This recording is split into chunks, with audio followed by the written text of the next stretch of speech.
이사야 34장 후반부입니다. 책임적 존재 이렇게 했어요. 책임성이 인격성의 핵심입니다. 제가 책임감이라고 하지 않았어요? 책임성. 책임감은 본능에서도 나와요. 자식한테는 희생하고 헌신하니까. 그렇지만 책임성은 인격적인 선택이에요. 불행하게도 종교에서는 핵심적으로 결여된 부분이기도 합니다. 오늘 본문을 어떻게 해석하느냐 하는 해석의 키는 14절에 있는 릴리트라고 하는 단어입니다. 이 릴리트라고 하는 단어가 밤의 여신이에요. 밤의 여신인데 탈무드에서는 이제 아담을 타락시킨 이브가 죽어서 됐다. 그런 성경 해석은 아주 좋지 않은 해석이에요. 예, 여자 때문에 남자가 타락했다. 다 남성 중심적인 해석이죠. 어쨌든 그 이브가 이제 리트가 됐다. 뭐 그런 얘기도 있어요. 그래서 번역들이 헤매요.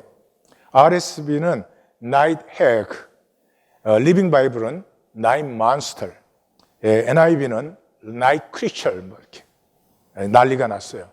왜냐 그러면 성경이 귀신이란 얘기하기가 좀 어색하지 않아요? 어쨌든 이것은 귀신의 영역, 밤의 여신에 대해서 얘기하는 것이기 때문에 그 부분은 현상적인 것이 아니라 우리 인간 사이키의 어두운 부분을 얘기하는 것이다 하는 전제에서 번역하는 것이 바르다고 저는 생각합니다. 오늘 본문은 지옥과 반드시 집행되는 말씀이에요. 그게 주제입니다. 근데 지옥 그러면 생각나는 게 있죠. 그거는 다 지워버리십시오. 예, 왜냐하면 성경이 말하는 지옥을 대부분 안 가지고 있어요. 먼저 9절에서 10절은 지옥을 얘기하고 있습니다. 지옥은 조아뜨라가 폐해진 곳이에요. 조아뜨라가 인간 인격성의 중심이에요. 예. 내가 아내에게 선물을 했어요. 그 아내가 행복해합니다. 그때 내가 행복하죠. 그러면 아내는 자기의 행복을 보고 행복해하는 남편을 보고 아내도 행복해져요. 그러면 남편은 행복해하는 아내를 보고 행복해하는 자기를 보고 행복해하는 남편을 보고 더 행복해져요. 인간은 조아뜨라를 피우는 존재예요. 그리고 내가 그 피운 조아뜨라에 너가 행복해할 때 우린 존재의 가치를 느끼는 것입니다. 9절, 에돔의 시내들은 변화의 역청이 되고 그 티끌은 유황이 되고 그 땅은 불붙는 역청이 되며 낮에나 밤에나 꺼지지 아니하고 그 연기가 끊임없이 떠오를 것이며 세세 황무하여 그리로 지나갈 자가 영영이 없겠고. 눈치채셨겠지만은 여기 불이 꺼지지 않는다, 세세토록 영영이 이런 요 짧은 귀절 안에 4번이나 반복이 됩니다. 에돔 시내는 역청이 되었고 그 티끌은 유황이 되었고 그 땅은 불타는 역청이 되어서 꺼지지 않는 불, 세세 황무한 무인지경의 땅. 여기 무인지경의 땅을 생각할 때 창세기 2장이 생각나시면 이제 말씀이 그 심령에 흐르고 있는 분이에요. 창세기 2장을 보면 하나님이 이제 천지를 창조하셨는데 아직까지 비를 내리지 아니하였고 사람이 없었기 때문에 그 땅은 안개만 자욱했다. 그러니까 안개라는 현상이 있었던 게 아니고 어떤 실체도 불분명한 상태였어요. 사람이 창조되어서 다스림으로 말미암아 하나님이 어떤 세계를 창조하셨는지가 이제 분명해지게 되는 것이죠. 그래서 지옥은 하나님이 부인된 곳이에요. 영원히. 예. 하나님은 실제세요. 하나님이 모든 걸 창조했으니까 하나님과 하나님의 모든 창조는 실제예요. 그리고 실제는 다 좋은 것이에요. 왜냐 그러면 하나님은 혼돈과 공허와 흑암을 다스려 조화따를 피워내시는 분이기 때문에 그리고 하나님이 창조하신 모든 것에는 하나님의 신성과 능력이 들어있다 그랬죠. 그러니까 하나님이 창조한 실제는 반드시 아름답고 좋았더라요. 그게 폐해지면은 다 좋지 않은 것이 되는 것이죠. 그래서 지금 우리가 9절 10절에서 만난 이미지가 성경 전체에서 구약도 그렇고 신약에서 반복이 됩니다. 꺼지지 않는 불, 영원한 불, 불못, 세세토록 고난, 이런 것이 반복되는 이 기절들이 전부 지옥을 얘기하고 있는 것이죠. 먼저 지옥에 대한 반대 논쟁들이 있죠. 이 논리적으로 생각을 해서 그래요. 지옥은 현상계가 아니거든요. 현상에 속한 세계가 아니라 본질에 속한 세계인데 이걸 논리적으로 해석을 해서 그래요. 근데 분명히 논리적이어야 돼요. 비논리적이 되면 안 돼요. 논리적인데 논리에서 끝나는 것이 아니라 논리를 넘어서서 본질적인 실제를 얘기해야 되는 것이죠. 상상력의 산물이다, 비이성적이고 유치하다, 이런 말들은 이 지옥이 본질계인데 현상계로 이해를 해서 이런 말이 나오는 것이죠. Fear production, 이 공포를 이용해서 통제했다, 컨트롤을 했다. 그리고 이제 인류는 상벌 단계 지났다. 4,000년, 3,000년 전에 하던 그런 얘기하면 안 된다. 낡은 통제 기대였다. 근데 이건 또 이제 기독교가 별로 할 말이 없어요. 기독교 굉장히 많이 써먹었으니까 어쨌건. 그 다음에 이제 불공평하다. 이 살아있는 동안 일시적으로 죄를 지었는데 영원한 형벌을 주다니. 그러니까 이런 것이 이제 이 본질을 모르는 현상적인 논리예요. 하나님이 우리를 창조하시고 이 현상 세계에, 이 세상에 보내신 이 시간은 우리의 선택의 시간이에요. 인격이라고 하는 것은 선택이라는 말과 똑같은 말이에요. 내가 선을 선택할 수도 있고 악을 택할 수도 있어요. 내가 허물을 택할 수도 있고 영원을 택할 수도 있어요. 우리에게 주어진 이 짧은 생애, 어떻게 보면 순간이에요. 어떻게 보면 영원이에요. 우리의 삶에서 우리의 생애가 순간으로 느껴질 때도 있고 영원으로 느껴질 때도 있어요. 왜냐 그러면 시간은 실제가 아니기 때문에. 시간은 우리의 의식이 느끼는 것이지 실제는 아니에요. 그래서 하여튼 영원으로 느껴지든 순간으로 느껴지든 이 짧은 생애가 있는 것은 이 짧은 생애에 우리는 선택하는 것입니다. 그것이 우리의 인격성입니다. 그 선택이 영원한 것이지 하나님이 뭐 죄 좀 지었다고 영원히 형벌하는 것으로 그렇게 생각하면 좀 유치하죠. 지옥이 있다면 하나님이 실패한 것이다. 왜? 악이 영원해졌으니까. 이런 것도 이제 성경을 잘 모르니까 이렇게 얘기하겠죠. 예. 하나님의 나라에서 하나님은 악을 없애지 않습니다. 성경 어느 것에도 그렇게 안 되어 있죠.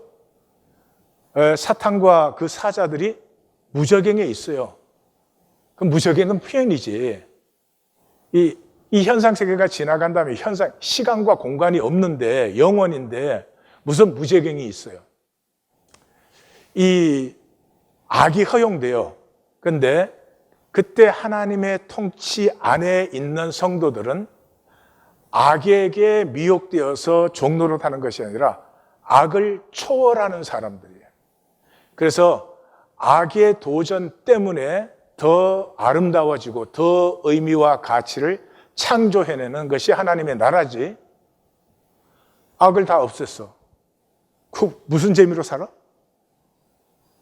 어떻게 살아? 다 선이야 그냥. 예. 좀 유치한 논리죠. 그 다음에 이제 이 제일 많은 것 같은데 하나님은 사랑이시다. 그래서 아무도 지옥에 보내지 않는다.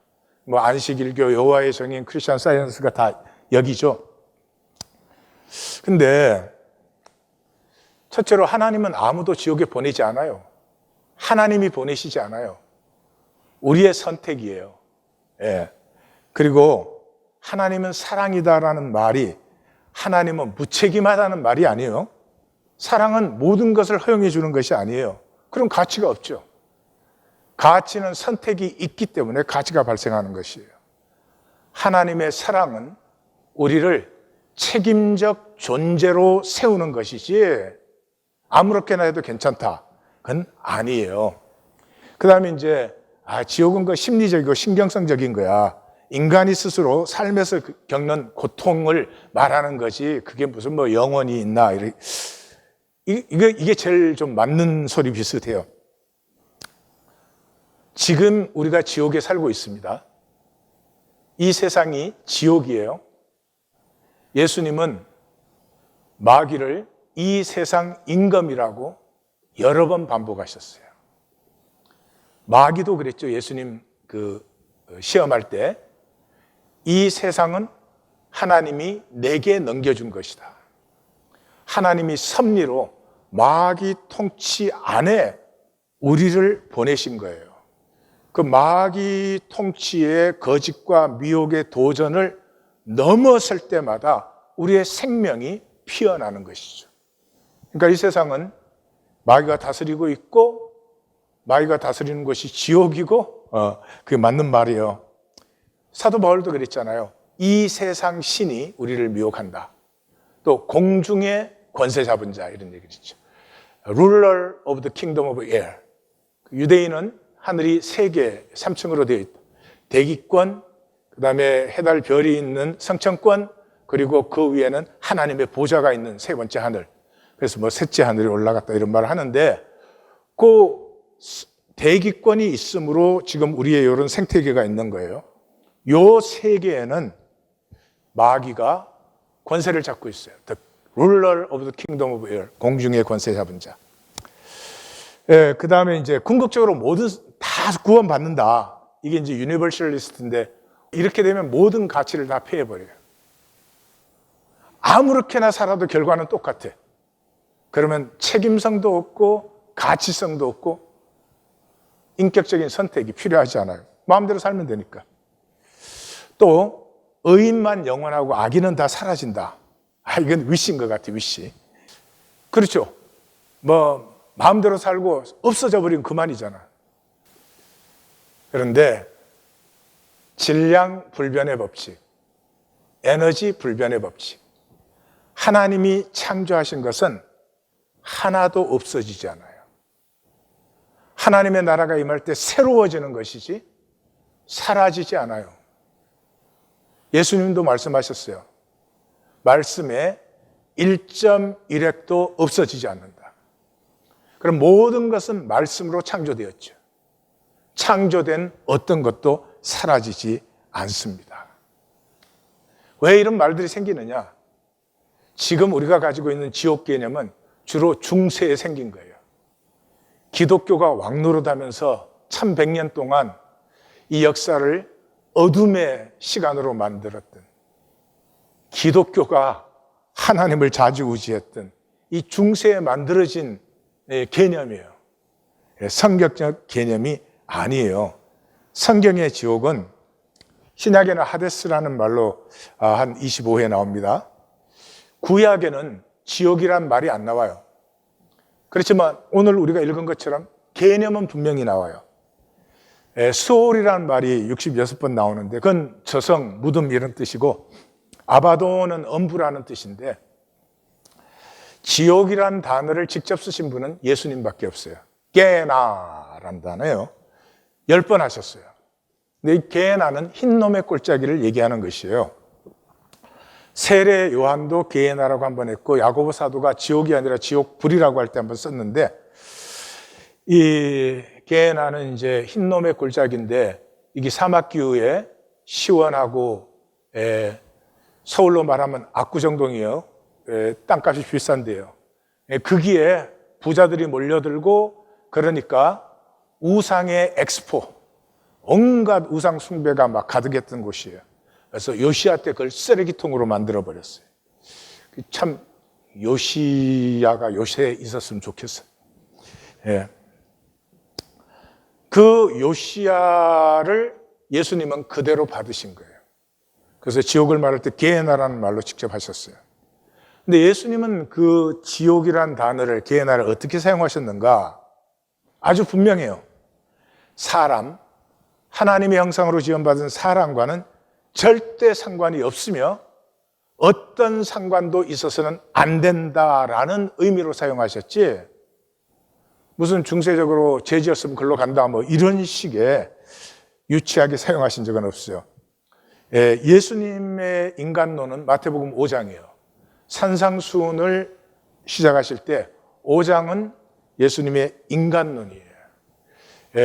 6장이 핵심이고 7장은 이제 적용 부분인데, 그 인간론에서 예수님은 하나님의 형상으로 지음받은 인간은 팔복의 삶을 사는, 그러니까 세상하고 다르죠? 뿐만 아니라 세상에 소금이 되고 빛이 되고, 간음하지 말라, 도둑질하지 말라, 무슨 뭐 이런 말을, 살인하지 말라 이런 말을 할 필요조차 없는, 하나님이 창조하신 인간은 그런 가능성조차도 생각하지 않는다. 뿐만 아니라 원수까지도 사랑하는. 그러므로 총결론이 뭐예요? 너희 하늘 아버지께서 온전하신 같이 너희도 온전하라. 하나님이 하나님의 생명을 우리에게 주셨어요. 하나님의 형상으로 창조하셨어요.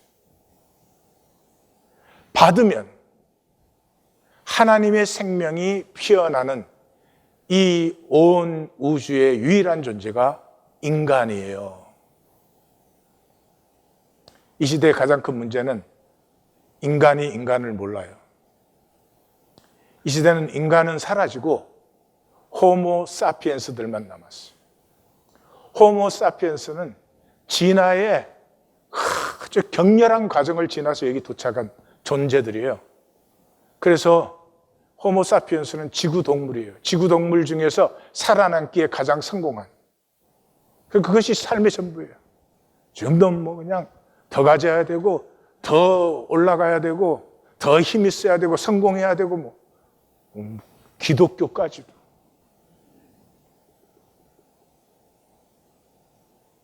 그건 아름다움이 아니에요. 인간에게서 피어나는 아름다움은, 하나님의 형상은 사랑과 용서와 위로와 격려와 눈물과 함께 손잡음과 이런 것들이에요. 이 아름다움에 비하면 성취하고 성공하고 이루는 것은, 그건 바울이 굉장히 잘 이루었던 사람이에요. 그런데 배설물이라고 했어요. 그런 것이 배설물이 아니라 인간의 진정한 영광을 알면 인간 게임 안에서 내가 얼마나 이겼느냐 하는 건 배설물에 불과하다는 거죠. 그래서 예수님은 형제에게 미련한 놈이라고 하는 자는 지옥불에 들어간다. 그러면 지옥에 넣는다 그런 말이 아니고, 인간에게는 형제를 향해서 미련한 놈이라고 할 가능성조차도 그건 인간에게 없는 거야. 그런데 왜 그런 것이 나타나죠? 인간이 자기 생명을 스스로 피워야 자기 생명, 자기 유업이 되니까 인간을 창조해서 육체에 담아서 세상에 보냈어요.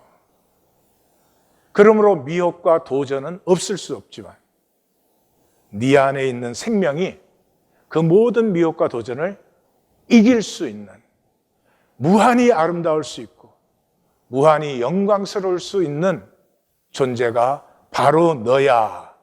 이게 복음이에요. 그래서 뭐 손, 발, 눈이 범죄하게 하면 잘라버리라 하는 것도 그렇게 아파야 돼요. 손이 범죄하게 했으면 그 범죄한 것이 나에게 아픔이 돼야 돼요.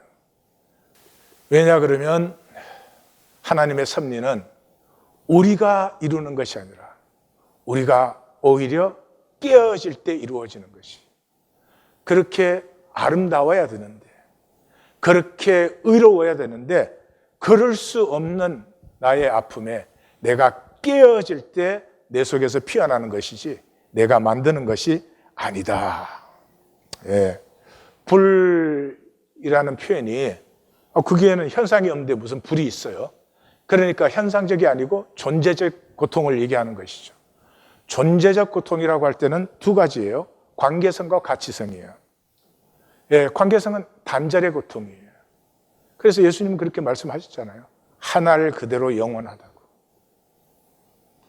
지금 이 땅에서 우리가 단절을 선택하면,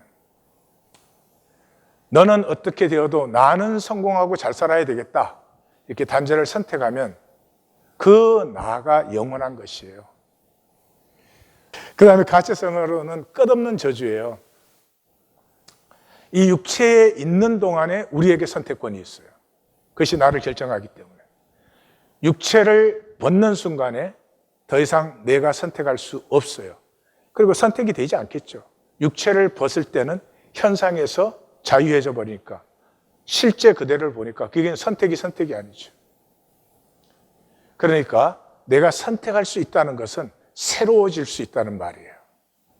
육체를 벗은 다음엔 더 이상의 새로움이 없어요. 그런데 내가 실제를 만났을 때 나인 나가 좋지 않은데 그것을 새롭게 할 수 없다고 하는 것이 얼마나 고통이 되겠어요. 지금도 하만 박물관에 가면은 아라홍련의 씨앗이 있어요. 아라홍련의 700년 전 고려시대의 씨앗을 발견했어요. 그래서 그 일부를 심었더니 연꽃이 피어났어요. 4,000년 전 씨앗이 피라미드에서 발견됐어요. 미리. 그 일부를 심었더니 피어났어요. 참 신기하지 않아요? 꽃도 죽어요. 그리고 밀도 죽어요. 근데 씨앗은 죽지 않아요. 생명을 담지하고 있어요. 우리 몸은 죽어요. 우리 안에 있는 씨앗, 하나님의 형상은 죽지 않아요. 한 알 그대로라는 말은 어마어마한 저주예요. 생명이 피지 못한 단절 속에 영원하다는 것은. 그래서 천국은 무엇이 없어지는 곳이 아니고 새롭게 되는 곳이에요. 보라, 내가 만물을 새롭게 하노라. 예수님은 마귀와 그 사자들을 위하여 예비된 영원한 불에 들어가라. 지옥은 마귀와 사자들을 위한 것이지 never for people.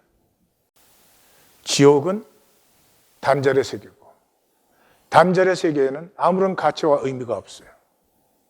너와 나와 상관이 없다는, 내가 무엇을 해도 너에게 가치가, 의미가 될 수가 없는 것이죠.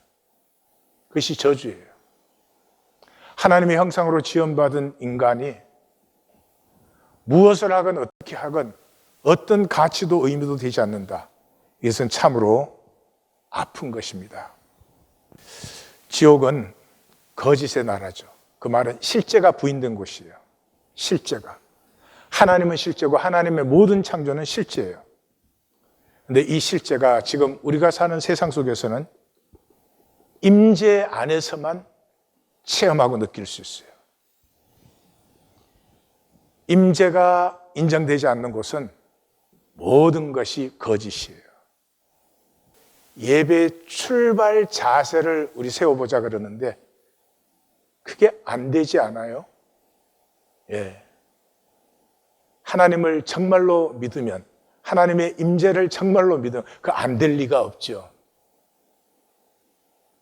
실제가 아니기 때문에 안 되는 것이에요.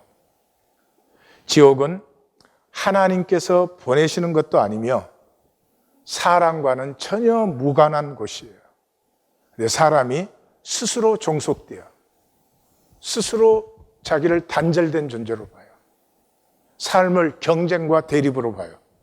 그래서 마귀의 자아로, 하나님이 창조하신 나됨이 아니라 거짓자 에고로 마귀의 삶을 살아요. 마귀의 삶은 거짓의 삶이에요. 이 예수님의 가장 정확한 마귀 소개죠. 요한복음 8장 44절에 너희는 너희 아비 마귀에게서 났으니, 이 세상에 태어난 우리는 전부 마귀의 통치권 아래 태어났습니다. 너희 아비의 욕심대로. 마귀의 욕심 뭐예요? 자기 중심이죠. 14장에서 봤잖아요. 내가 하나님의 무별 위에 나의 보좌를 높이리라. 내가 북극 지폐의 산, 하나님의 어셈블리요, 지폐의 산 위에 내가 자정하리라. 내가 지극히 높은 구름에 올라 하나님과 비기리라. 이 모든 게 자기 중심으로 돼야 돼요. 그래서 그것을 너희도 행하고자 하는 거야. 거짓의 삶을 살아요. 말 한마디에조차, 아무것도 아닌 말 한마디에조차 우리는 진실을 담지 못해요. 그는 처음부터 살인한 자예요. 생명의 반대는 거짓이에요. 내가 거짓으로 살았다면 내 평생은 살지 않은 거예요. 내 스스로 나를 패해버린 것이에요. 진리가 그 속에 없으므로 중심에 진실이 없어요. 뭐가 있어요? 욕심이 있어요. 좋다 나쁘다 문제가 아니에요. 그래서 진리에 쓸 수 없죠. 생명을 세우지를 못해요. 그래서 거짓을 말할 때마다 거짓이 자기 것이고 자기의 모든 하는 것이고 거짓의 아비가 되어서 거짓의 삼위일체를 이루었어요. 지옥은 죄 때문에 가는 데가 아닙니다. 끝까지 거짓이어서 가는 것이에요. 성경은 죄가 더한 곳에 은혜가 더욱 넘쳤다 그러잖아요. 죄 때문에 저는 하나님이 아버지가 되셨어요. 내 죄가 없었으면 하나님이 필요도 없었을 것이고 상관도 없었을 것입니다. 내 죄의 아픔을 하나님이 더 아파하셔서 나를 품으심으로 나와 하나님은 아버지와 아들의 관계 속에 들어갈 수 있었어요. 죄 때문에 지옥 가지 않아요. 끝까지 거짓이기 때문에. 예수님이 이 문제에 대해서는 가장 강조한 것이 종교죠. 종교는 초월을 거부하니까. 하나님 하지만 하나님의 초월을 사는 것이 아니라 인간끼리 만든 인간 게임을 하죠. 그래서 이 종교 문제를 가장 심각하게 얘기한 것이 요한복음이에요. 왜요? 66권 중에 가장 마지막에 써진 책이니까요. 이때는 이미 사도 공동체가 종교화되고 있을 때예요. 그래서 예수님의 기사를 쓰는데 예수께서 자기를 믿은 유대인들에게, 유대인은 전부 종교인이었잖아요. 종교인으로 태어나서 살고 종교인으로 죽는 사람들이죠. 그래서 유대 종교, 예수님을 종교의 대상으로 믿는 거예요. 우리죠. 지금 기독교는 주님이 종교 대상이죠. 생명 파트너가 아니고. 그래서 예수님이 진리를 알지니 진리가 너희를 자유케 하리라 그랬어요. 그 말은 뭐예요? 너희가 종교 안에서 종노릇하고 있다 그런 말이죠. 그러니까 알아듣기는 또 잘 알아들어요. 우리가 아브라함의 자손이다 그 말. 아브라함의 자손이다 그 말은 우린 구원받았다. 우린 구원의 확신이 있다 이런 말이죠. 뭘로? 혈통과 종교로. 예수님은 항상 결정타를 간단하게 때리세요. 너희가 아브라함의 자손이면 아브라함이 행한 일들을 하지 에르간 너희는 종교행위 뿐이지 계속 거짓을 살지 않느냐. 그래서 종교장인 마태복음 23장에 시작을 그렇게 하죠. 그러므로 무엇이든지 그들이 말하는 바는 행하고 지키되 그들의 행위는 본받지 말라. 그들은 말만 하고 행하지 아니하며. 그때나 지금이나 종교는 말은 잘하는데 행위는 삶은 없어요. 그래서 7번의 화 있을 진저가 나옵니다.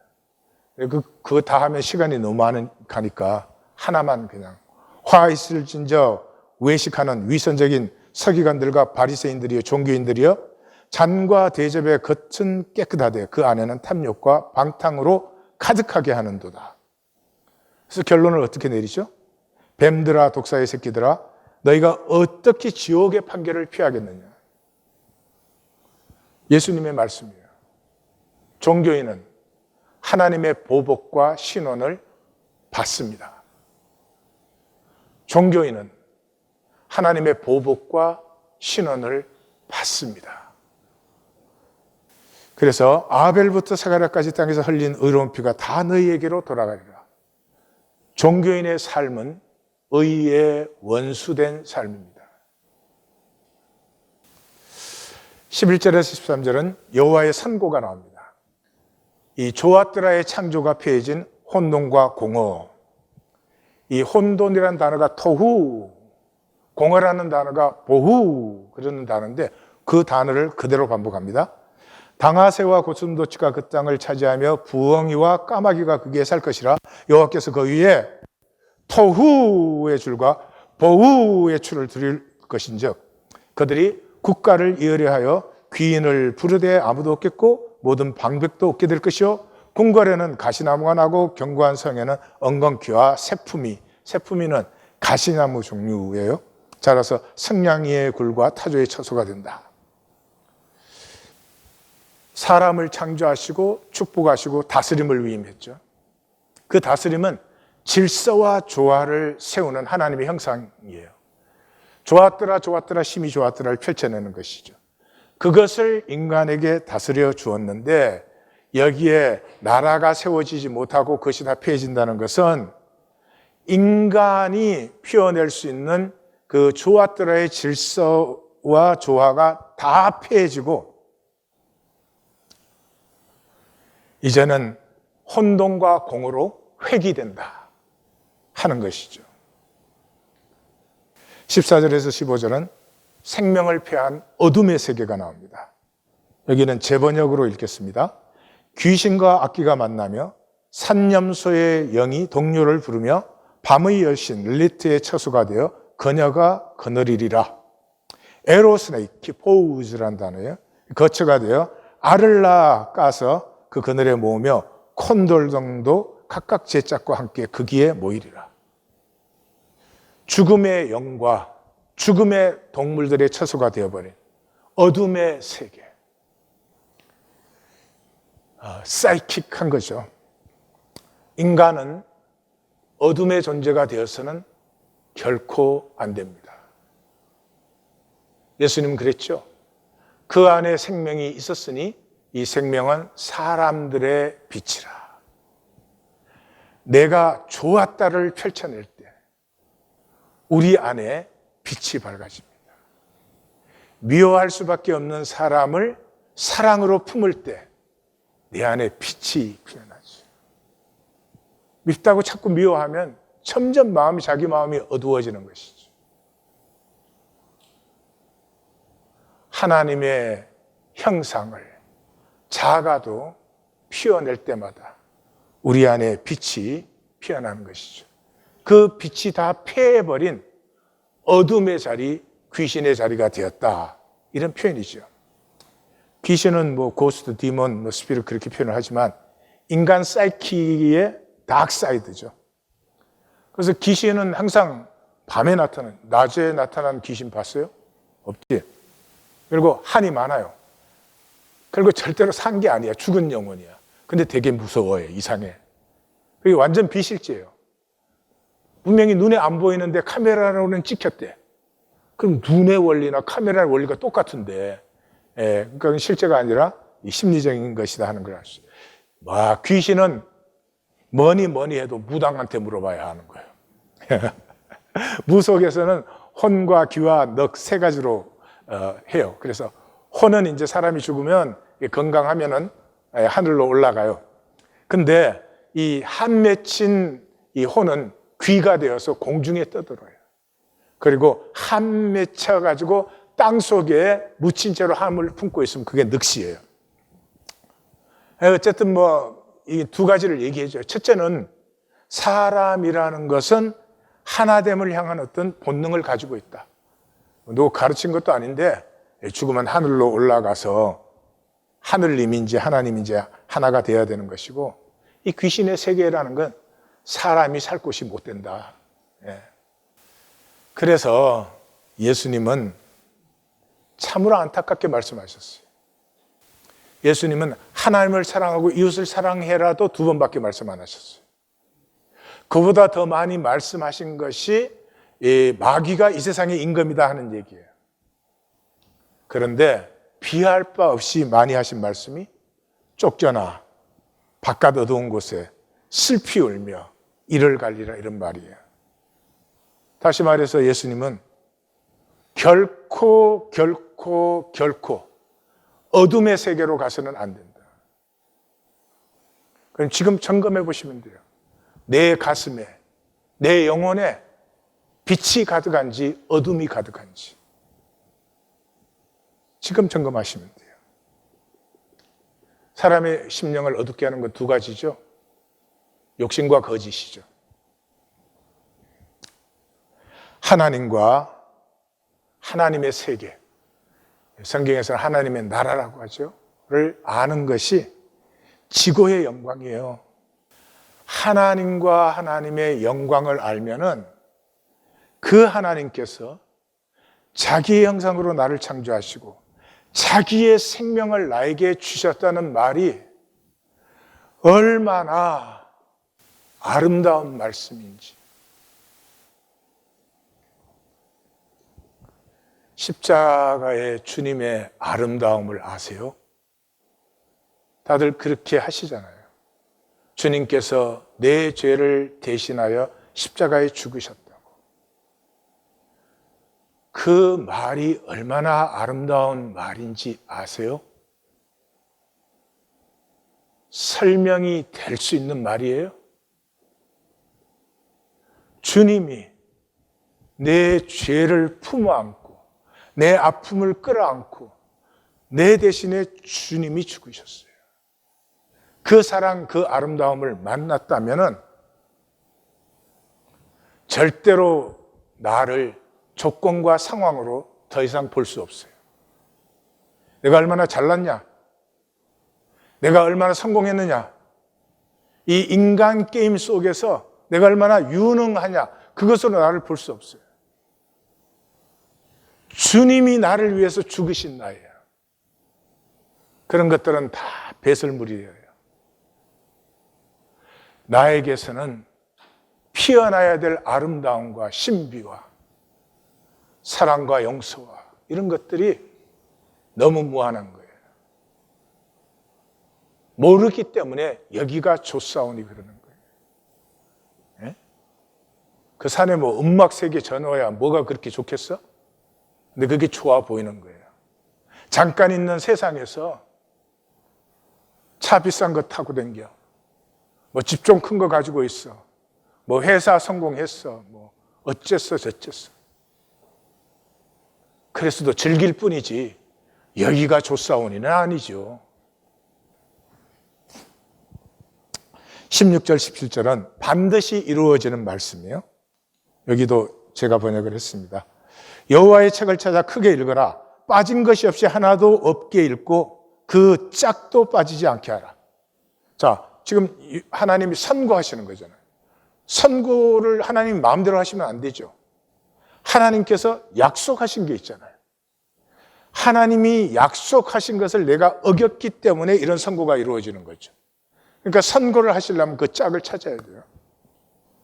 이는 여호와의 입이 이를 명령하셨고 그의 영이 이것들을 모아 정리해 놓으셨다. 너희가 서판에 적어놓은 그것이 사람이 마음대로 적은 것이 아니라 이 성경에 있는 말씀이 사람이 마음대로 적은 것이 아니라 여호와의 입이 말씀하셨고 하나님의 영이 그걸 증거로 세워놓은 것이다.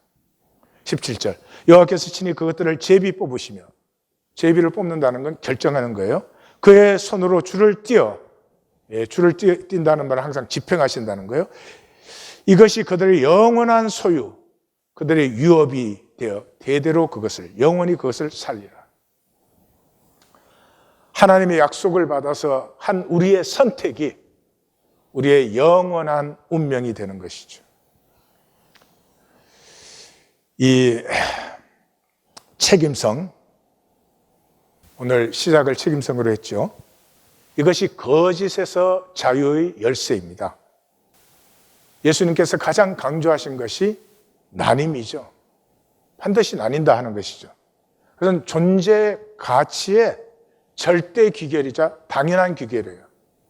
내가 어떻게 살았느냐에 따라서 그 결과가 있기 때문이죠. 어떻게 살았든지 상관이 없으면 그러면 의미가 없는 것이죠.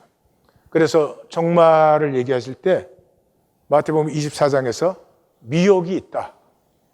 미혹이 있는데 그 미혹은 가치를 전도한다. 가증한 것을 거룩하다고 한다.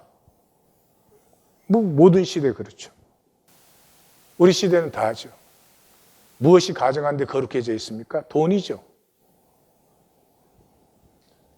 돈 때문에 가족관계도 상해요. 그게 모여서 돈 때문에 단절된 삶을 살아요. 돈 때문에 평생을 천박한 욕심으로 살아요. 돈이 좋고 유용한 것이지만 돈에 사로잡힐 필요는 없지 않아요? 그러므로 깨어있으라 그랬어요. 두 사람이 밭에 두 여자가 맷돌질을 하는데 하나는 데려감을 당하고 하나는 버려둠을 당한다. 그리고 25장이 예수님의 사역의 마감장이에요. 26장부터는 이제 십자가 부활 그렇게 끝나죠. 예수님의 사역의 최종 결론이 뭔 줄 아십니까? 세 개의 큰 비유예요. 열천의 비유, 달란트 비유, 양과 염소의 비유. 세 비유 다 나뉜다. 나뉜다는 말이 뭐예요? 우리의 삶에는 인격성이 있는 것이고 인격성이 있다는 것은 책임적인 존재라는 것이에요. 이것이 인간의 특징이에요. 어떤 사람이 천국 문 앞에 도착했어요. 베드로가 서 있다가 어디로 가실겨? 이랬어요. 그러니까 그 사람이 이렇게 보니까 이쪽은 지옥, 이쪽은 천국이야.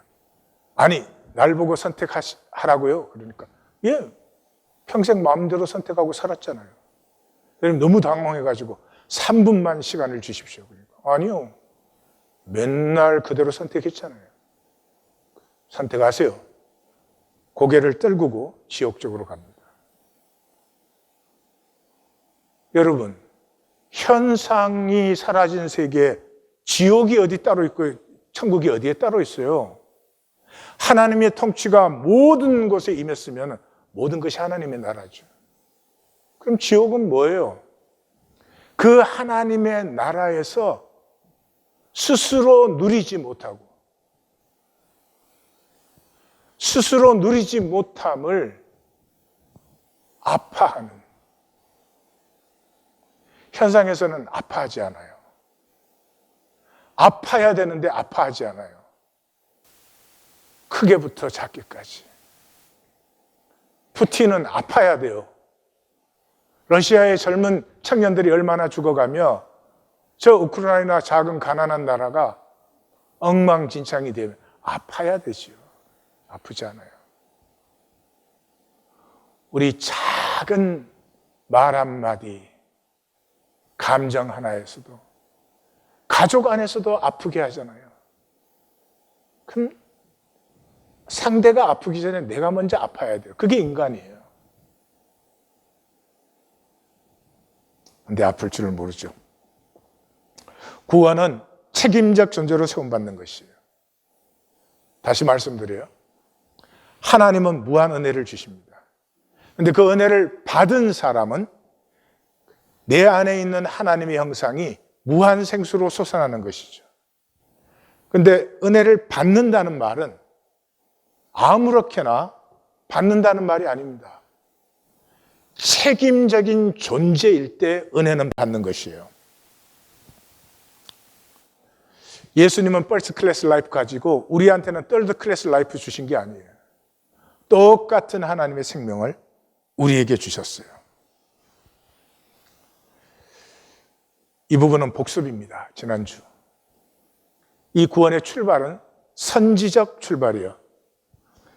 하나님의 진노를 만나야 됩니다. 왜요? 하나님의 진노를 만날 때 책임적인 존재인 내가 회복되는 거죠. 그래서 하나님 분명히 말씀하시죠. 내가 어찌 너를 용서하겠느냐? 내가 어찌 이 일들에 대하여 벌하지 않겠느냐? 내 거짓을 하나님이 아셨다. 우리 하나님 모른다고 생각해요. 특별히 종교인들은. 하나님이 아신다는 건 만났을 때가 사실은 복된 때예요. Stop the pretense. 하나님이 아셨다는 걸 딱 만나는 순간부터 척할 수가 없어요. 그때까지는 신앙 있는 척, 헌신하는 척, 하는 척, 너무 잘해요. 무엇보다도 I can blush again. 다시 부끄러워할 수 있어요.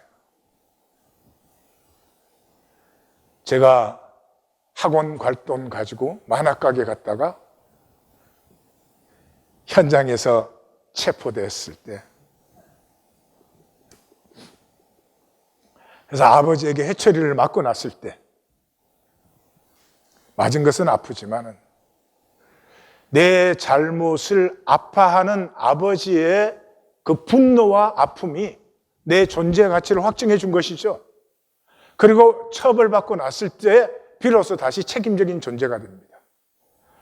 에브라임은 나의 사랑하는 아들을 기뻐하는 자식이 아니냐, 내가 그를 책망하여 말할 때마다 깊이 생각하노라, 내 창자가 애간장이 타는구나.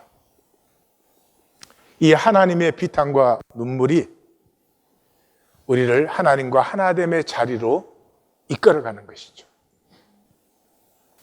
그 하나됨의 연합 속에 지금 먼저 세워진 게 있죠. 하나님의 진노에서 내가 책임적인 존재로,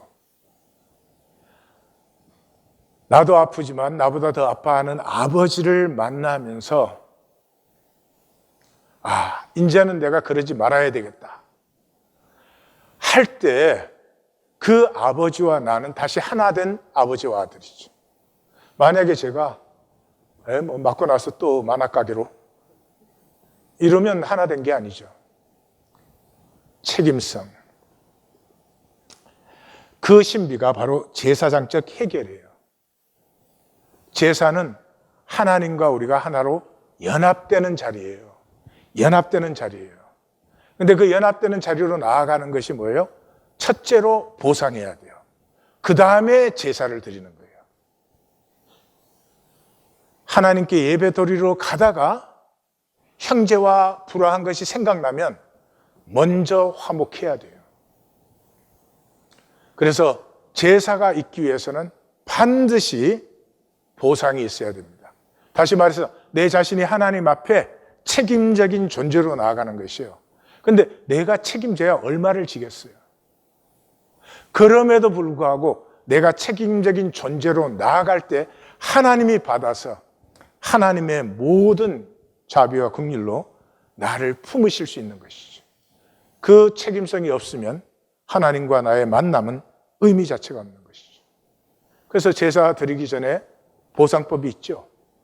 소음죄 갔으면 5마리, 양음죄 갔으면 4마리, 무슨 훔쳐갔는데 그게 아직 살아있으면 그때는 2배, 그다음에 짐승이 잘못해가지고 남의 밭에 거 먹었으면 네 밭에서 제일 좋은 것으로, 도둑질해서 갔으면 20% 뭐. 하나님에게도 보상이 있죠. 속건제로 드릴 때, 속죄제로 드릴 때, 번제, 소제, 화제로 드릴 때 다 책임적인 존재로 나아가는 것이죠. 내가 하나님 앞에 책임적일 수 없는 내가 책임적인 존재로 섰을 때 어쩌면 우리는 그런 책임조차도 못 지는 시대에 들어있어요. 그럼 어떻게 해요? 아파야 돼요. 이 시대의 예배가 아닌 이유는 아픔이 없어요. 얼마나 일주일을 어렵게 살았는지 모르지만 그냥 여상스럽게 나와요. 하나님 임재가 안 느껴지는 것이죠. 종교에서 가장 속인 것이 뭐예요? 은혜는 거저준다는 거죠. 맞아요, 거저줘요. 왜냐 그러면 은혜를 보상할 가치가 없기 때문에 거저주실 수밖에 없어요. 근데 그 말은 아무렇게나 받아도 된다는 말은 절대로 아닙니다. 보상할 가치가 없는 은혜를 주시는 것을 받는 사람은 그 순간에 존재의 모든 진실이 회복됩니다.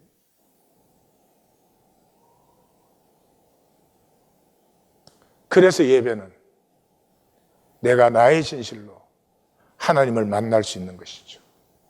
종교의 문제는 어디에 있어요? 내가 복을 받으려 여전히 단절된 채로 나와서 하나님도 별로 상관없고 다른 형제자매도 별로 상관없고 그저 내가 은혜 받아야 되고 내가 능력 받아야 되고 내가 복을 받아야 돼요. 이 단절 자체가 거짓이죠. 그래서 지금 종교는 거짓을 양산한 거짓의 제국이에요. 하나님 믿으면 복 받습니다 그랬거든요. 근데 믿고 다녀봐야 복 안 받거든요. 그러니까 이게 거짓이라는 걸 빨리 깨우칩니다. 이 가장 불행한 사람이에요. 그래서 자기도 거기서 거짓 게임을 하는 거죠. 능수능란하게. 자기가 자기를 스스로 버리는 가장 비극적인 일이에요. 어쨌든 교회는 눈 감고 아웅하는 것이 제일 많은데 구름 잡는 얘기가 난무하는 것, 임금 뒤면 벌거숭이라는 말을 결코 못하는 것이 종교의 비극은 책임성이 핵심적으로 소멸되어 있는 것이에요. 천국은 이렇다 저렇다 하기 전에 사람의 숭고함이 피어나는 나라입니다. 존재의 책임성이. 존재의 책임성이 피어난다는 말은 뭐예요? 희생과 헌신이 피어나는 것이. 이 희생과 헌신의 영광과 아름다움을 모르면 욕심이 영광인 줄 알아요. 이익이 복인 줄 알아요. 잠깐 있는 이 삶에서요, 내가 나를 나누어서 어디가 되었든지 조화들을 피워냈을 때 그것이 복이고 영광이고 기쁨이죠. 마치 이순신 장군처럼. 거짓은 모든 존엄성을 폐기해요. 거짓되는 이유는 단 한 가지 아니에요? 이익 챙기려고. 무슨 이익을 얼마나 챙겨서 내 존재를 거짓으로 살겠어요? 그건 말이 안 되는 것이죠. 우리의 데스티니는 책임감 없는 욕망과 계산이 결코 아닙니다. 만약 그렇게 사셨다면 이제는 그만하셔도 됩니다. 내가 그렇게 살면 내 자녀도 그렇게 삽니다. 우리는 그런 정도의 존재가 아닙니다.